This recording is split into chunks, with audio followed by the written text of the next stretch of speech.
Had the team come out of the game? Any injuries? Clint's okay. He was just a little. Clint's fine. Like you said. Hey, you guys watched the press conference? Yeah.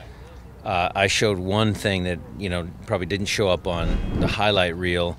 Was we had a corner kick down here against, and the ball got cleared. Dempsey was at the top of the D. He chased the ball all the way to the goalkeeper down there and made the goalkeeper head it out of play for a throw-in for us 35 yards into their defending half. So he put a good effort in. They all, and not just Clint, but the entire team. I was really happy with the team defending.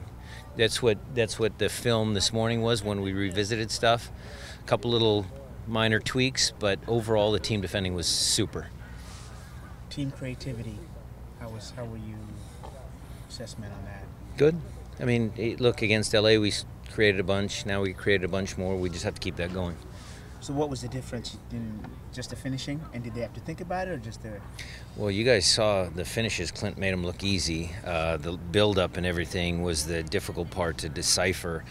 Some of the play, the build-up play, they were trying to hold a high line. Tyrone's timing again, he and Joven, we talked about that a little bit last week about their timing and unleashing the parking brake, so they're switching on. So the build-up to those goals, very good. How much of that was down to Nico? It seemed like he was sort of the guy that was pulling those levers a little bit as well. Sure. I mean, that's what we brought him here for. I mean, he was, like I think we discussed this, if we can push Clint a little higher to goal and get Ladero to do what he does, then all of a sudden it's pretty good. For sure, it seems like him and Jordan are already on a very similar wavelength in terms of timing up runs and timing passes and everything else. Do they have games that could complement each other very well? Because it seems like that. Sure. It's always a work in progress. I would think that there was some times early in the year where there might have been some frustrations. That's partly due to, the record and the way the team was playing. But, those guys needed some time. You got to remember, this is Jordan's first year. Clint has played for how many years now? So give them a little bit of time to gel and get into the fold, and that'll improve as well. Sure, and you've seen up close how Jordy has sort of had to push through some down periods like you're talking about. Was it gratifying at all to see him have the type of performance that he did on Sunday with the new blood in and running in behind and sort of looking a little bit different? Again, not to harp on this too much, Jordan's contributions to the attack, phenomenal. But his commitment to defend was just as high. I could show you guys all clips of when he closed guys down, when he chased guys back. When we took Clint out, we put Nelson up front. He came back and played in the right wing. He was fantastic. His work rate for the entire 90 minutes was great. The last chance he had to make a couple assists. I mean, he was gassed at the end of that game because of all the work. And, some of it was certainly attacking, but a lot of it was defending. Sure. And the team. No, go ahead, please. I got a follow-up. Any update on Roman and whether he might be available this weekend? I can't say. Fair enough. And you know the reason why I can't say. I do. So, Brian, mine was going to be about the team defense. You're talking about the forwards playing defense, but what about the cohesiveness of the forwards and the midfielders playing together on team defense? Ozzy and Roldan had monster games. They were very good as well. All of the little dirty work. Okay, so Jordy steers him in one direction.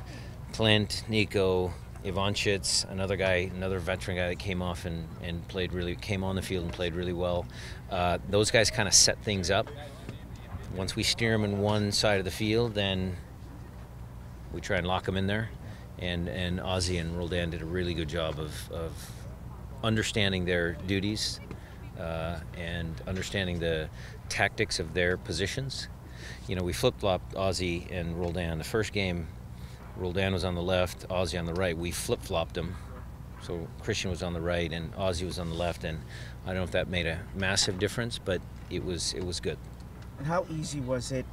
Does that come natural? Because, as that guy coming in, they have to watch the pass and the space. Is that something that Roldan naturally has? Obviously, Ozzy, over time he's got that, but that fourth. Well, all of them, look, my messaging to all of the players is you have to be a smart individual defender first, and then we have to play good team defense. That goes without saying. So I cannot, if you have possession of the ball, I can't rush at you with no purpose, without looking over my shoulders. The speed at which I close you down, all of those things come into play.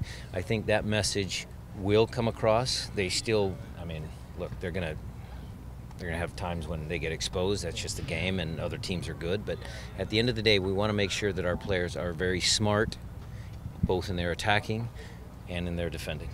You often hear about how players coming in mid-season, how tough it is to adjust to MLS. Why do you think it is that Nico's been able to come in and hit the ground running in the way that he has? And will there be kind of a blowback period here at all, do you think? We are assessing that now because that was his first East Coast trip. Mm-hmm. So he was not on the field today. He's just in the ice baths, riding a bike, doing regen. So I will check in with him this week. The medical staff is checking in with him, and we will see how he comes out of that. But yes, it's definitely a change from, having to travel, whatever he did in Boca to Rosario or whatever. Yeah. That's different. So we'll see how he comes out of it. Sure.